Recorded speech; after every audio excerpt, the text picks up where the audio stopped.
ಕೊಪ್ಪಳ ವಿಶ್ವವಿದ್ಯಾಲಯದಿಂದ ನಗರದ ಸಾಹಿತ್ಯ ಭವನದಲ್ಲಿ ಕರ್ನಾಟಕ ಸುವರ್ಣ ಸಂಭ್ರಮ ಕನ್ನಡ ರಾಜ್ಯೋತ್ಸವ ಹಾಗೂ ಕನ್ನಡ ಸಂಘ ಉದ್ಘಾಟನೆ ಸಮಾರಂಭ ಜರುಗಿತು.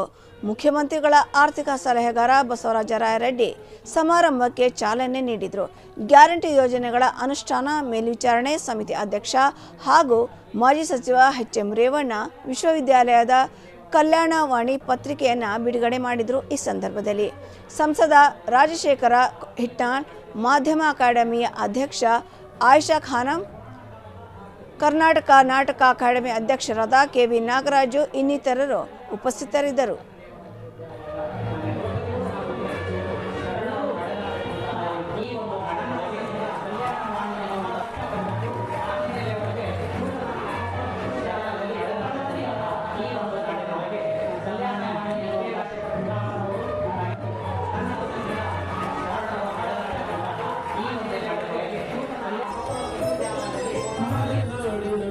ಸಾಲು ಹಚ್ಚ ಹಸಿರು ಮುಗಿಲು ಮುತ್ತು ರತ್ನ ಪಚ್ಚೆ ಹವಳ ಕರಾವಳಿ ಕಡಲು ಬಂಗಾರದ ಮರುಜೇವಣಿಕರು ಮಲೆನಾಡಿನ ಬೆಟ್ಟ ಸಾಲು ಹಚ್ಚ ಹಸಿರು ಮುಗಿಲು ಮುತ್ತು ರತ್ನ ಪಚ್ಚೆ ಹವಳ ಕರಾವಳಿ ಕಡಲು ಬಂಗಾರದ ಮರುಜೇವಣಿಕರು ಮಲೆನಾಡಿನ ಬೆಟ್ಟ ಸಾಲು ಹಚ್ಚ ಹಸಿರು ಮುಗಿಲು ಮುತ್ತು ರತ್ನ ಪಚ್ಚೆ ಹವಳ ಕರಾವಳಿ ಕಡಲು ಬಂಗಾರದ ಮರುಜೇವಣಿಕರು ಮಲೆನಾಡಿನ ಬೆಟ್ಟ ಸಾಲು ಹಚ್ಚ ಹಸಿರು ಮುಗಿಲು ಮುತ್ತು ರತ್ನ ಪಚ್ಚೆ ಹವಳ ಕರಾವಳಿ ಕಡಲು ಬಂಗಾರ